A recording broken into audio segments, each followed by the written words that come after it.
নমস্কার। যাদের সিংহ রাশি অথবা সিংহ লগ্ন, তাদের আগামী জুন মাসের 1 তারিখ পর্যন্ত রাশিফল, যেখানে আপনাদের বিষয় থাকছে নিজের সাথে, অর্থাৎ নিজের ভিতরে থাকা কুরুক্ষেত্রের যুদ্ধের জয় পরাজয়। এই জুন মাসের 1 তারিখ পর্যন্ত আপনাদের কেমন যাবে জীবনটি, চলার পথটি কেমন থাকবে, কেমন যেতে চলেছে, কি করবেন আর কি করবেন না জানতে চাইলে থাকতে হবে পুরোপুরি আমার সাথে অনুগ্রহ পূর্বক। সুতরাং পরবর্তী প্রোগ্রামগুলোকে অতি সহজে পাবার জন্য আমার চ্যানেলটিকে সাবস্ক্রাইব করুন এবং পাশে থাকা বেল আইকনটি অবশ্যই প্রেস করবেন। আসুন তাহলে শুরু করা যাক আজকের মূল আলোচ্য পর্বে। প্রথমেই আসি আপনাদের মন মানসিকতা।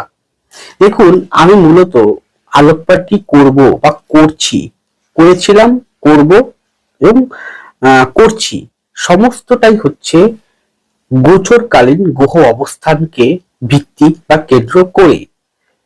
এটি সার্বিক আলোকপাত হবে, ব্যক্তিগত কাউকে উদ্দেশ্য করে নয়। সেই পরিপ্রেক্ষিতে আপনাদের রাশি বা লগ্ন যেটাই হোক, সেখানে কেতুর অবস্থান রয়েছে। আপনাদের অ্যাক্সেসের মধ্যে রাশি বা লগ্ন এবং সপ্তমের মধ্যে রাহু কেতু রয়েছে, রাহু নিজ নক্ষত্রে রয়েছে। সপ্তম ভাবে আপনাদের রাজ্যকারী প্ল্যানেট মঙ্গল রয়েছে, রাহুর সঙ্গে যুক্ত। বুধ রয়েছে, বুধ 21 তারিখে ডাইরেক্ট হবে। অষ্টম ভাবে শনি রয়েছে নিজের নক্ষত্রে। শুক্রযুক্ত অবস্থায় রয়েছে বর্তমানে। শুক্র 25শে মার্চ আপনাদের নবম ভাবে প্রবেশ করবে। একাদশে বৃহস্পতি ডাইরেক্ট হয়ে গিয়েছে। বৃহস্পতি 1 জুন পর্যন্ত একাদশ ভাবে থাকবে, তারপরে দ্বাদশে প্রবেশ করবে। রবি আছে অষ্টম ভাবে, আবার অধিপতি রবি অষ্টম ভাবে আছে, শনি সঙ্গে যুক্ত। এবং 15 এপ্রিল শনি নবম ভাবে ভাগ্যভাবে প্রবেশ করবে। এই পরিপ্রেক্ষিতে যে ধরনের বিষয়গুলো উঠে আসবে তা সম্পূর্ণ সার্বিক সকলের উদ্দেশ্যে আলোকপাত করব। ভীষণ গুরুত্বপূর্ণ বর্তমান সময় সাপেক্ষে কি করবেন আর কি করবেন না সেই বিষয়টি জানার জন্য, কিভাবে চলতে হবে জীবনের চলার পথটাকে, নিজের সাথে কুরুক্ষেত্রের যুদ্ধে আপনি জয়লাভ করতে পারবেন কি পারবেন না, তার রূপরেখা বা দিক আজকে দেখাতে চলেছি। অবশ্যই অনুগ্রহপূর্বক শেষ পর্যন্ত দেখুন আপনাদের সাপোর্টিংকারী প্ল্যানেট কোনগুলো, এবং সমস্ত বিষয়টাই কিন্তু আমাদের জীবনে যা কিছু ঘটবে সমস্ত গ্রহের বলবত্তার উপর নির্ভর করেই ঘটবে। অর্থাৎ আপনাকে দেখতে হবে গোচরকালীন গ্রহ অবস্থান কিরকম বলবত্তা যুক্ত অবস্থা রয়েছে, তার সাথে আপনার ব্যক্তিগত হরস্কোপে গ্রহরা কিরকম বলবত্তা বিলং করছেন। অর্থাৎ আপনার ব্যক্তিগত হরস্কোপের এবং গোচর হরস্কোপের সাথে ট্যালি করতে হবে কে কোথায় বসে আছেন। আমি অনেকবার বলেছি, আবারও বলছি বিভিন্ন প্রোগ্রামের মাধ্যম দিয়ে, যে সপ্তম লগ্ন রাশি এই অ্যাক্সেস মানে 1 আর 7 মধ্যে রাহু কেতু কোনোদিনই ভালো ফল দিতে পারে না। তার প্রমাণ আপনারা প্রতি পদে পদে পাচ্ছেন বর্তমানে। আপনারা প্রচন্ড পরিমাণে দ্বিধা দ্বন্দ্বতার মধ্য দিয়ে একটা অন্ধ ব্যক্তির মতন এদিক ওদিকে ঘুরছেন, সঠিক পথটি খুঁজে পাচ্ছেন না। কুরুক্ষেত্রের যুদ্ধের মতো লড়াই করে চলেছেন নিজের সাথে প্রতি মুহূর্তে, ঘুম থেকে ওঠা থেকে শুরু করে ঘুমানো পর্যন্ত। এই মতাবেক্ষে দেখুন, যেহেতু সপ্তম ভাবে রাহুর সাথে মঙ্গল যুক্ত অবস্থা থাকবে, তো প্রথম যেটা করতে হবে, যদি যুদ্ধে জয়লাভ করতে চান, যদি সাফল্যতা পেতে চান, জীবনটা সুন্দরভাবে গড়ে তুলতে চান, তাহলে সর্বপ্রথম আপনার রাগ এবং ক্রোধ, হঠকারিতা ফুল সিদ্ধান্ত পরিত্যাগ বা রিমুভ জীবনকে করতে হবে। যত বেশি শান্ত স্থির হয়ে চলতে পারবেন, তত বেশি আপনি ভালো ফলের দিকে এগিয়ে যেতে পারবেন। কারণ আপনাদের পঞ্চমপতি বৃহস্পতি ডাইরেক্ট হয়েছে, সে অনেকটাই চেষ্টা করবে আপনাকে ভালো ফল পাওয়ার জন্য। কি দেখতে হবে বৃহস্পতি আপনার বর্তমান গোচর সাপেক্ষে আপনার ব্যক্তিগত অর্থ বৃহস্পতি কোথায়, ব্যক্তিগত অর্থ জায়গায় বৃহস্পতি বসে আছে, গোচরে বৃহস্পতি যেখানে বসে আছে তার সাথে কি রকম কম্বিনেশন করছেন। শনি অষ্টম ভাবে আছে, বলবত্তা এখন অনেকটাই কম আছে, তাই শনি যেখানে বসে আছে তার থেকে আপনার ব্যক্তিগত হরস্কোপে শনি কোথায় বসে আছে। রবি বর্তমানে অষ্টম ভাবে আছে, পরে নবে ঢুকবে, তা রবি থেকে রবি কোথায় অবস্থান করছে। মঙ্গল সপ্তাহে বসে আছে, পরে রবি অষ্টমে ঢুকবে, তাহলে মঙ্গল থেকে আপনার ব্যক্তিগত হরস্কোপে মঙ্গল কোথায় বসে আছে। এই গ্রহগুলো হাতেও পজিশন দেখতে হবে কিরকম অবস্থান করছে, কিরকম বলবত্তা ফেস করছে, কিরকম গ্র্যাভিটি দিচ্ছে। যার যত বেশি ভালো থাকবে আশা করব সেই যুদ্ধে জয়লাভ করতে নিশ্চিত পারবে। কিন্তু মনে রাখতে হবে যে যতদিন অর্থাৎ 4 ডিসেম্বর পর্যন্ত আমি কনফার্ম যে আপনারা হয়তো লড়াই করবেন, হয়তো পরিশ্রম করবেন, হয়তো এগিয়ে যাওয়ার চেষ্টা করবেন, কিন্তু কোথাও না কোথাও ইলিউশন, দ্বিধাদ্বন্দ্বতা, শর্টকাট করা প্রবণতা, হটকারী সিদ্ধান্ত বারবার নিতে পারেন। অন্যের দ্বারা বারবার প্রতারিত, অন্যের দ্বারা বারবার ঠকে যাওয়া, বিশ্বাস করে মারাত্মক সমস্যায় পড়া, শত্রুর দ্বারা বারবার জর্জরিত হওয়া, উল্টো দিকে মানুষের সাথে বারবার দ্বন্দ্ব তর্ক বিতর্কের মধ্যে পড়ে যাওয়া, যেটা যুদ্ধে হয়, এরকম পরিস্থিতি কিন্তু প্রায়শই আসবে। যাদের বিগত নভেম্বর ডিসেম্বরের আগে 2025 সালের আগে, নভেম্বর ডিসেম্বর আগে মানে জুন থেকে ধরুন, বিগত জুন থেকে মানে 2025 জুনের পর থেকে এক পর্যন্ত প্রেম প্রীতি সংক্রান্ত ক্ষেত্রে যে গন্ডগোল অশান্তির মধ্যে চলছিলেন, প্রেম প্রীতি হতে পারে সেটা বন্ধুত্ব সম্পর্কের ভিত্তিতে, প্রেম প্রীতি হতে পারে সেটা ভালোবাসা, লাভার্স, বয়ফ্রেন্ড গার্লফ্রেন্ড সম্পর্কিত ভিত্তিতে, প্রেম প্রীতি হতে পারে যে কোনো রিলেটেড বিষয়ে। সেই ক্ষেত্রে বৃহস্পতি যেহেতু পঞ্চমভাবে ডাইরেক্ট দৃষ্টি করবে, ডাইরেক্ট মোশন নিয়ে, তো সেক্ষেত্রে কিন্তু আশা করছি এপ্রিল মাসের প্রথম থেকেই সেটা আস্তে আস্তে আপনাদের সম্পর্কটা সুসম্পর্কে পরিণত হতে চলেছে। যেহেতু একাদশ ভাবে বৃহস্পতি অবস্থান করছে, একাদশ মানে আপনার জীবনে আর্ন কি প্রবেশ করছে। একাদশ মানে শুধু অর্থ নয়, একাদশ মানে আপনার জীবনে কি প্রবেশ করছে, ভালো প্রবেশ করছে না খারাপ প্রবেশ করছে, ডিপেন্ড করছে আপনি কোনটা নেবেন, কোনটা গ্রহণ করবেন, কোনটা প্রবেশ করাবেন। তো সেক্ষেত্রে যারা পড়াশোনা করছেন বা বিদ্যার্থী আছেন, পড়াশোনার মধ্যে আছেন, যেহেতু বৃহস্পতি পড়াশোনাটাকে দেখে, সেই পরিপ্রেক্ষিতে শিক্ষার্থীগণ যত বেশি পড়াশোনার মধ্যে নিজেকে ডুবিয়ে রাখতে পারবে, যত বেশি শিক্ষা আহরণ করতে পারবে, জ্ঞানকে নিজের মধ্যে ঢুকাতে পারবে,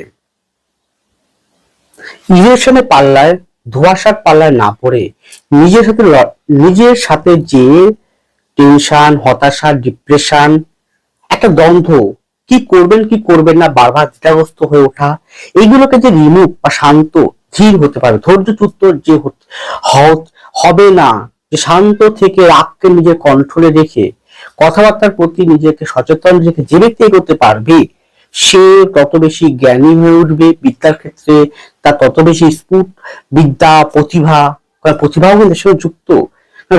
রবি মানুষ আমি দেখেছি এরা যেমন রাজার মতন চলতে ভালোবাসে, স্বাধীন চেতা হয়, খুব মারাত্মক প্রতিভাবান ব্যক্তি হন, লিডিং করতে ভালোবাসেন, আন্ডারে প্রচুর ব্যক্তি থাকে, তাদেরকে সঠিক পরামর্শ দিতে ভালোবাসেন। রাজার মতন যেমন প্রজাবাৎসল হয়, সন্তান বাৎসল্য হয়, মায়া মমতা উদারতা সেটা অবশ্যই বৃহস্পতি প্রভাবে ঘটতে শুরু করবে, কারণ মায়া মমতা উদারতা দান ধ্যান করা মানসিকতা সেটা কিন্তু অবশ্যই আগামী দিনে এপ্রিল থেকে সেটা আপনারা পাবেন। অর্থাৎ পড়াশোনা ভিত্তিক ছেলে মেয়েদের ক্ষেত্রে এই কন্ডিশনটা যদি মেনে চলতে পারেন তাহলে ভালো ফল পাবেন। ধৈর্যচ্যুত হবেন না, বারবার বলছি অশান্ত হবেন না, বারবার হঠাৎ ভুল সিদ্ধান্তে পরিণত করবেন না। দেখুন, বিশ্বাস করা যেতেই পারে মানুষকে, কিন্তু বিশ্বাস করার আগে কাকে বিশ্বাস করছেন, এটা কেমন যাচাই করুন, তবে সেভাবে এগিয়ে চলুন। দেখুন অবশ্যই ভালো কিছু ফল আগামী দিনে পাবেন। এবং কুরুক্ষেত্রের যুদ্ধে জয়লাভ করার জন্য এই যে রিপু বা শত্রুগুলো আছে ত্যাগ করতে হবে। আরেকটা কথা, যাদের হরস্কোপে জন্মকুণ্ডলিত পামে রবির সাথে বুধ মঙ্গল যুক্ত, লগ্ন 4th 7th কিংবা নবম হাউসে বা একাদশে, রবি মঙ্গল বুধ তার সঙ্গে কোনো কারণে রাহু দৃষ্ট বা সংযুক্ত নক্ষত্র নিয়ে আছে বা কোনো কারণে দৃষ্ট হচ্ছে, এরকম কোন প্রকার অহমিকা অহমিকা বা অহংকার এটা মূলত রবি দেয়। যে রবি কখন দেয়, যখন সে পীড়িত হয়ে যায় বা অতিরিক্ত শক্তিশালী হয়, সে পীড়িত হবে বা অতিরিক্ত শক্তিশালী হবে, হয় অতিরিক্ত শক্তিশালী হবে, অতিরিক্ত বলবত্তাহীন হবে বা পীড়িত হবে বা দুর্বল হবে। সেক্ষেত্রে কিন্তু মধ্য প্রকৃতির লেভেল থাকলে সে জায়গাটা অনেকটা শান্ত থাকে। তাহলে সিংহের মধ্যে আমি দেখেছি এরা অনেকটাই অহমিকা বা অহংকারে বশবর্তী হয়ে যাচ্ছে। তো সেটা কিন্তু যদি আপনি নিয়ে আসেন অন্তর্মননে, তাহলে কিন্তু পতন একদম নিশ্চিত। তাই অহমিকাকে, ইগোকে ত্যাগ করতে হবে, যতটা পারা যায় নিজেকে যুদ্ধে জয়লাভ করার জন্য শান্ত থেকে এগিয়ে চলতেই হবে। এরপরে আপনাদের শরীর স্বাস্থ্য, এই জায়গাটা সব থেকে বেশি মনোযোগ সহকারে আপনারা শুনুন। যদি কোনো খারাপ কিছু থাকে, খারাপ ফল পান, সেটা হচ্ছে এই জায়গাটা, এই শরীর স্বাস্থ্য বিভাগটা। হ্যাঁ, যখন থেকে আপনার রাশি বা লগ্নতে কেতু ঢুকেছে, সপ্তমে রাহু ঢুকেছে, অ্যাক্সেসের মধ্যে আপনি রয়েছেন, তখন থেকেই আর প্রেজেন্ট পর্যন্ত এবং এই বছর ডিসেম্বরের 4 তারিখ পর্যন্ত শরীর স্বাস্থ্য বিষয়ের ক্ষেত্রে ভীষণভাবে আপনাকে সচেতন থাকতে হবে। কারণ বেশি এফেক্ট বা বেশি প্রভাবিত করবে আপনার শরীর স্বাস্থ্যকে। কোন দিকটা? হাইপার টেনশন, রক্ত, ব্লাড, সুগার, এছাড়াও মেরুদণ্ড, শীত দ্বারা, মাইগ্রেন, মাথা যন্ত্রণা, চোখ সংক্রান্ত, থাইরয়েড, অর্থোপেডিক, আর্থারাইটিস এই সংক্রান্ত, পেট সংক্রান্ত, খাওয়া দাওয়ার প্রতি মারাত্মক সচেতন। কি খাচ্ছেন কি খাচ্ছেন না, ডক্টর কোনগুলো খেতে বলছে, কোন খেতে বারণ করছেন, সেটাকে যথোপযুক্ত মেনে চলা। একজন পারলে যিনি খাদ্যের উপরে সঠিক পরামর্শ দেন যে কি খাওয়া আমাদের শরীরের জন্য উপকারিতা আর কি খাওয়া শরীরের জন্য অপকারিতা, সেটা মেনে, সেটা নিয়ম অনুযায়ী যদি আপনি চলতে পারেন, তা সুস্থ থাকতে পারবেন। কারণ যত অনিষ্টের কারণ বা ক্ষতির কারণ যদি বেশি হয়, সব থেকে সেটা মন মানসিকতা হতে পারে, মন মানসিকতা, কর্ম অর্থ, সাংসারিক, এইগুলোর থেকে বেশি এফেক্ট দেবে শরীর উপরে, শরীর স্বাস্থ্যের উপরে। তাই শরীর স্বাস্থ্যটা ভালোভাবে আপনাকে পর্যবেক্ষণ রাখতে হবে, যথোপযুক্ত হবে প্রতি মুহূর্তেই আপনাকে ডক্টরের পরামর্শ নিয়ে চলতে হবে। ডক্টর ভগবান, তার মতন করে আপনাকে চলতে হবে। তিনি যেটা বলছেন সেই নিয়ম অনুযায়ী, রুটিন অনুযায়ী আপনাকে যদি নিয়ন্ত্রণ করতে পারেন, নিজের শরীরটাকে ঠিক রাখতে পারেন, তাহলে অনেক, এই যে মহা কুরুক্ষেত্রের যুদ্ধ, এই মহা কুরুক্ষেত্রের যুদ্ধে আপনি নিশ্চিত জয়লাভ করতে পারবেন। তাহলে আপনি হয়তো আপনার টাকা পয়সা, ধন দৌলত, সাফল্যতা আপনি তো পেলেন, শরীরটা আপনাকে অসহ্য করে দেওয়ার ফলে বা শরীরের উপরে কোনো এফেক্ট আসার ফলে আপনি হয়তো সেই জায়গাটা অ্যাচিভ করতে পারলেন না। সামনে হয়তো আপনার কোনো পরীক্ষা আছে, সামনে হয়তো কোনো এক্সাম আছে, বা কোনো বড় একটা কোনো এমন কোনো কিছু আছে সামনে যেটা আপনাকে জিততেই হবে। সেই জিতার পথে বাধা হয়ে দাঁড়াবে আপনার শরীরটা। তাই শরীরটাকে ভালোভাবে কিন্তু পর্যবেক্ষণ, ডক্টরের পরামর্শ অনুযায়ী আপনাকে চলতেই হবে। ডক্টর ছাড়া কোনো উপায় নেই আপনি বাঁচার। তাই ডক্টর হচ্ছে ভগবান স্বয়ং, এই চলমান ঈশ্বর বলা যেতে পারে। তাদের মতন করে আপনি চলুন, দেখুন আপনি অনেকটাই সুস্থ থাকতে পারবেন। এরপরে আপনাদের সাংসারিক বা বৈবাহিক জীবন, এই জায়গাটাও কিন্তু হয়তো শরীর স্বাস্থ্যের থেকে কম এফেক্ট পাবেন, কিন্তু পাবেন। কিরকম? প্রথমে স্বামী স্ত্রীর মধ্যে ভুল বোঝাবুঝি, কথা কাটাকাটি, ডিভোর্সের মতন জায়গা, বিচ্ছেদের মতন জায়গা তৈরি হতে পারে। খুব সাবধান। সন্তান নিয়ে যে অহেতুক দুশ্চিন্তা বা সমস্যা ছিল, সেটা বৃহস্পতির প্রভাবে আস্তে আস্তে সেটা ভালোর দিকে এগোবে। তাও ডিপেন্ড করছে, নির্ভর করছে যে বৃহস্পতি আপনার হরোস্কোপে, সন্তান হরোস্কোপে কিরকম পজিশন রয়েছে, রবি কেমন রয়েছে, শনি কেমন রয়েছে, মঙ্গল কেমন রয়েছে। কিন্তু বেশি এফেক্ট পড়বে, বেশি প্রভাবিত করবে স্বামী স্ত্রী যদি বিবাহ করে থাকেন, তবে বিবাহ না করে থাকলে পরিবারের যে কোনো মেম্বারের সাথে। এছাড়াও খুব নিকট আত্মীয় বর্গ, আত্মীয় স্বজন, প্রিয় মানুষের সাথেও বা ভাই বোনের সাথেও ভুল বোঝাবুঝি, তর্ক বিতর্ক, অশান্তিময় পরিবেশ বিশেষ করে সন্ধ্যার পর থেকে পেতে পারেন। তাহলে আপনার কিন্তু খুব সাবধানে কুরুক্ষেত্রের যুদ্ধ জয়লাভ করার জন্য যখন দেখছি গন্ডগোল, অশান্তি, ভুল বোঝাবুঝি, তর্ক বিতর্ক হচ্ছে, হয় আপনি চুপ হয়ে যান বা আপনি সেই জায়গাতে সরে যান, তাতেই মুক্তি লাভ করতে পারবেন। নয়তো আপনি সমস্যার মধ্যে আরো আপনাকে ডিপ্রেশন এনে দেবে। হঠাৎ কোনো প্রপার্টি, জমিজমা সংক্রান্ত বিষয়ে বিক্রি হয়ে যাওয়া, পাওয়া বা ওই রিলেটেড কোনো চুক্তি স্বাক্ষর করা, এটা কিন্তু বৃহস্পতির প্রভাবে আপনার একটাই ভালো ফল পেতে পারেন, যদি হরস্কোপে এবং হাতে বৃহস্পতির স্থানটা ভালো থাকে, মঙ্গল ভালো থাকে তবেই। গেল। ছাড়া বলতে পারি এখানে দূর ভ্রমণের যোগ শো করছে। 25 তারিখের পর দূর ভ্রমণ বা বাড়িতে কোনো পূজা পার্বণ, আত্মীয় স্বর্গ বর্গ আসা, এরকম উৎসব আনন্দের মধ্যে থাকা, সেটা বেশ দিক দেবে।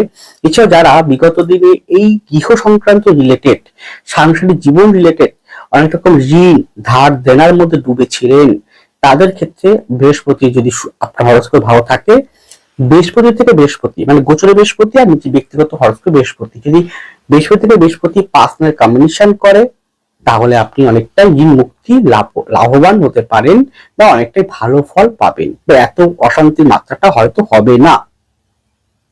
এছাড়াও বিবাহ যোগ, হঠাৎ বিবাহ যোগ কিন্তু শো করছে। হঠাৎ বলতে বোঝানো হয় 1-2 মাসের মধ্যেই দেখাশোনা হয়ে বিবাহ হয়ে যাওয়া শো করছে, সেটা হতে পারে। কিন্তু বিবাহ করার পূর্বে অবশ্যই জটক বিচার করাটা অনিবার্য, খুব ভালো করে খোঁজখবর করে নেওয়াটাও অনিবার্য। সুতরাং সংসার জীবনের ক্ষেত্রে আপনার ক্রোধ, আপনার রাগ, আপনার কথাবার্তা, সন্দেহ, খুঁতখুঁতে, এইগুলো ত্যাগ করতে হবে, হীনমন্যতাকে ত্যাগ করতে হবে এবং যথোপযুক্ত ভাবে শান্ত থেকে আপনি চলতে হবে। চলতে পারেন তাহলে ব্যালেন্স থাকবে, নচেত সেটা ডিসব্যালেন্সে পরিণত হয়ে যাবে। লাস্ট পয়েন্ট, আপনাদের কর্মজীবন। দেখুন, যখন রবি, যেহেতু প্রোগ্রামটি করছি বা এর থাকবে সীমাবদ্ধ 1 জুন পর্যন্ত, তাহলে রবি যখন আপনার নবম ভাবে ঢুকবে, শুক্র যখন ঢুকবে নবম ভাবে, শুক্র কবে ঢুকবে? শুক্র ঢুকবে 25শে মার্চ, রবি ঢুকবে পরের মাসে 15ই এপ্রিল। তাহলে এই অনুযায়ী যে দেখা যায়, তাহলে এপ্রিল মাসের থেকে বা এই মাসের মার্চ মাসের এন্ডের থেকে কর্মক্ষেত্রে পরিবর্তন আপনি লক্ষ্য করবেন। নতুন চাকরি পাওয়া, নতুন চাকরি জয়েন করা, IT sector, marketing sector, banking সংক্রান্ত জায়গায়, শিক্ষা সংক্রান্ত জায়গায়, রিসার্চ সংক্রান্ত জায়গায় বেশ ভালো ফল দেবে। বিদেশ সংক্রান্ত জায়গাও ভালো ফল অনেকটাই আপনাকে দেবে। কিন্তু প্রবলেমটা হচ্ছে, যদি আপনি একজন বস হন বা আপনি একজন ঊর্ধ্বতন কর্তৃপক্ষ বা উচ্চ পদস্থ কোনো ব্যক্তি হন, তাহলে আপনার আন্ডারে অনেক ব্যক্তি থাকছে, অনেক কর্মচারী, অনেক স্টাফ, অনেক চাকরিরত মানুষ থাকছেন, তাদের সাথে সুসম্পর্ক আপনাকে বজায় রাখতে হবে। যতদিন মঙ্গলটা সপ্তমে থাকবে রাহুর সঙ্গে যুক্ত, পরে ঢুকবে অষ্টমাপে মঙ্গল শনির সঙ্গে যুক্ত, ততদিন, তাও বলা যেতে পারে আপ টু মে মাস পর্যন্ত। তবে মে মাস পর্যন্ত আপনার সহকর্মীদের সাথে সুসম্পর্ক বজায় রাখতেই হবে যে কোনো প্রকার হেতু। ব্যবসায়ীর ক্ষেত্রে লৌহ সংক্রান্ত ব্যবসা, লৌহ সংক্রান্ত, এক্সপোর্ট ইম্পোর্ট সংক্রান্ত, প্রোমোটারিং সংক্রান্ত, ঘরবাড়ি সংক্রান্ত ব্যবসায় কিন্তু আস্তে আস্তে শ্রীবৃদ্ধি ঘটাবে। কিন্তু ব্যবসা সংক্রান্ত বিষয়ে যারা বিনিয়োগ করবেন বা ইনভেস্ট করবেন, সেটা করার পূর্বে অবশ্যই একটা এক্সপার্টের কাছ থেকে আপনার জন্মকুণ্ডলী ও হাতটা ভালো করে দেখিয়ে নেবেন, কারণ এই জায়গাটা কিন্তু ভুল পদক্ষেপ, ভুল সিদ্ধান্ত হতে পারে। সঠিক সময় সঠিক জায়গায় যদি আপনি ভুল মানে বিনিয়োগ না করতে পারেন, তাহলে কিন্তু লসের পর লস, ক্ষতির পর ক্ষতি হতে পারে। এটা আপনারা আগাম বললাম। কিন্তু উন্নতি কর্মক্ষেত্রে আছেন। ব্যবসার জায়গায় যারা আর্ট ওরিয়েন্টেড সঙ্গে যুক্ত আছেন, তাদের ক্ষেত্রে উন্নতি। ছবি আঁকা, গান বাজনা, যেমন কুটির শিল্প, হাতের কাজ, বস্ত্র, শৌখিনত্ব, এগুলোর ক্ষেত্রে উন্নতি অনেকটাই আস্তে আস্তে পাবেন, বলা যেতেই পারে। কিন্তু যারা টেকনিক্যাল ফিল্ডে আছেন, তারা একটু সাবধানতা অবলম্বন করে কাজ করতে হবে। ডক্টর বা হেলথ সংক্রান্ত জায়গায় উন্নতি আছে। এছাড়াও যারা চিকিৎসার সঙ্গে যুক্ত আছে, তাদের ক্ষেত্রে উন্নতি, গ্রোথ আপনি পাবেন। কিন্তু রাজনৈতিক ব্যক্তিবর্গের ক্ষেত্রে ঝামেলা, ঝঞ্ঝাট, অশান্তিময় পরিবেশ নিয়ে আপনাকে চলতে হবে। তর্ক বিতর্ক এড়িয়ে চলতে হবে। ভুল বার্তা যাতে মুখ থেকে না বেরিয়ে যায়, সেটার প্রতি সচেতন থেকে আপনাকে এগিয়ে যেতে হবে। যদি কুরুক্ষেত্রে, মহাকুরুক্ষেত্রের যুদ্ধে জয়লাভ করতে হয়, সর্বপ্রথম যে কাজটা করতে হবে সেটা হচ্ছে আপনার কথাবার্তার প্রতি নিয়ন্ত্রণ, রাগ ক্রোধের প্রতি নিয়ন্ত্রণ এবং আপনার ইগো বা অহমিকার প্রতি নিয়ন্ত্রণ থাকতেই হবে। হার্ড ওয়ার্কিং, হার্ড ওয়ার্কস এই সংক্রান্ত, ইট বালি সিমেন্ট, মাটি ভূমি এই সংক্রান্ত জায়গায় উন্নতি বা গ্রোথ ব্যবসার ক্ষেত্রে আপনি লক্ষ্য করতে পারেন বা উন্নতি আছে। কাঠের ব্যবসার ক্ষেত্রে উন্নতি গ্রোথ পাবেন। শৌখিনত্ব,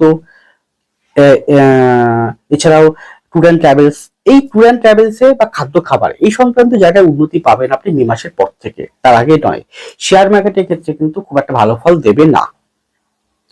ঋণগ্রস্ত ব্যক্তিদের ঋণের মাত্রা আস্তে আস্তে কমবে যদি আপনার হরোস্কোপে শনি বৃহস্পতি ভালো পোস্টিং থাকে, মঙ্গল রবি ভালো থাকে বা শুক্র ভালো থাকে, তাহলে অনেকটাই আপনি হয়তো আস্তে আস্তে ঋণমুক্ত হতে পারবেন। নতুন কিছু পাওয়ার সম্ভাবনা, প্রাপ্তির সম্ভাবনা কিন্তু রয়েছে। সুতরাং যে জায়গাটা মেনলি বলা উদ্দেশ্য আমার সেটা হচ্ছে শরীর স্বাস্থ্য আর নিজের রাগ ক্রোধ, অধৈর্যতা, হঠকারী সিদ্ধান্তটা, এগুলোর প্রতি নিয়ন্ত্রণ রেখে এগিয়ে চলুন। সকলে ভালো থাকুন। নমস্কার, জয় মা তারা।